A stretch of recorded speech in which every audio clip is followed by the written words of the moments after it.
Hello! Welcome to my YouTube channel. I'm Jordan Levitt, UFC fighter and bookworm. And today we're going to be talking about my top 5 favorite books from last year. I read 100 of them, and these are the 5 that I remember and loved the most. Number 5. Billy Summers by Stephen King. Stephen King is my favorite author. He's one of the authors that got me into reading. So it should be no surprise that one of his books made my list. Sadly, I read a lot of Stephen King books that were last year. But Billy Summers was a delightful surprise. I was not expecting to love this book that much. Billy Summers is the story of a hitman who's finally getting out of the killing business. But to get out of the killing business, he must take one last job. A job that seems too good to be true. And he has a feeling that his luck might have finally run out. We've seen this story before. We've seen it many times through many mediums. But Stephen King, in typical Stephen King fashion, is able to add several strange and interesting wrinkles to a story that seems all worn out. Billy Summers is a little bit of a slow burn. That's typical of Stephen King, though. He puts a lot of work into building up these characters, to making you understand them, to helping you build a relationship with these characters. And Billy weaseled his way into my heart. He is definitely my favorite Stephen King protagonist, the hitman with a heart of gold, a man who is not everything he seems to be, and it's a wonderful, thrilling, enjoyable ride of a book. Book number 4, The Night Always Comes by Willie Vlottin. This book is raw. This book is gritty. This book is depressing. This book is thrilling.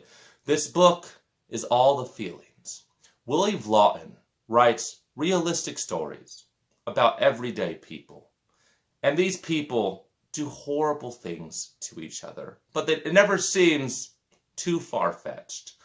All the characters in this book, all the stereotypes, seemed very familiar. And this book is a great portrayal of the ugliness of everyday people when the pressure is on, when desperation kicks in. Because at its core, The Night Always Comes is a story about trauma, desperation, futility, and revenge. I was not expecting this book to be as fast-paced a read as it was. It is thrilling. If you like strong female protagonists, who are willing to do everything they can to get what is theirs, you will love this book. You will get the feels. It'll make you cry. I know it made me cry. This book reminded me a lot of many strong women I've met throughout my life, but it is not a feminist book by any means, and it's definitely worth giving a try. Book number 3, Eleanor Oliphant is Completely Fine by Gail Honeyman. Within 30 minutes of starting this book, I was immediately enthralled by the protagonist, Eleanor Oliphant. She is rude, she is witty, she is quirky, she is socially awkward, but despite all these things, she is a very easy protagonist to root for. And on her journey for self-improvement, you'll find it impossible not to root for her. On the surface, Eleanor Oliphant is Completely Fine is a story about self-improvement. It's a story about bettering yourself. It's a story about getting pretty, getting the man, improving your life. But at the core of this story is a dark past, a deep trauma that has scarred Eleanor, that the reader is unaware of. And when you read this book, it's hard for me to explain, but you will feel suspended in suspense. You'll feel very thrilled, because you could tell a train wreck is getting ready to happen, but you're not quite sure when. So Gail Honeyman did a very good job at suspending me in discomfort, and it made this book a page-turner, despite not too many crazy things happening. I, for one, am a sucker for socially awkward protagonists. And if you're looking for a very emotionally cathartic read, I definitely recommend you give Eleanor Oliphant is Completely Fine a try. Book 2, The Great Hunt by Robert Jordan, the second installment of the Wheel of Time series. The first book, The Eye of the World, was beautifully written, wonderfully done, but it did seem like a Lord of the Rings remake. But The Great Hunt is really where Robert Jordan differentiates himself from the Lord of the Rings series, because the book and the series takes a very drastic turn away from Chosen One defeats a Dark Lord. This book has so many layers. Political intrigues are introduced. Different factions are discovered. And there's a lot of drama, a lot more darkness in this book. Our young characters mature, and the world expands at an exponential rate. I cried during every book on my top 5 list, but The Great Hunt is different. I did not cry because I lost a dear character. I did not cry because anything depressing happened.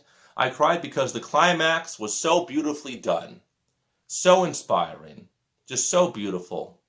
And I got post-book depression hard after I finished The Great Hunt.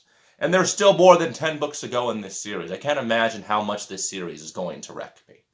And last, but not least, my favorite book from 2022, A Man Called Ove by Fredrik Backman. If you are a reader, and if you're watching this video, you probably are a reader, there comes a time where you encounter a character that is so familiar and so lifelike that you are sad once you close the book because it seems like you have lost a friend. And Ove, from A Man Called Ove, is one such character. Ove is a very rude, grumpy, crotchety old man. I'm sure you've met somebody like him. But like every grumpy, crotchety old man you encounter in real life, there's a story behind the rough exterior. And as you read A Man Called Ove, his past is revealed to you. And if you're one of those people who believes that if you know everything about a person, you can't help but love them, you will love Ove. You will understand why he is grumpy. And you will feel great empathy for this character. Life is filled with many emotional highs, but many catastrophic emotional lows. And A Man Called Ove is a story about a man who has lived his life, who has felt all the feelings that can be imagined. And I don't think it is possible to read this book and not feel great empathy for Ove, to not find him familiar but also larger than life. This book will make you laugh, and it will make you cry. I cried 9 times. This is by far and away the most times I've cried during any book.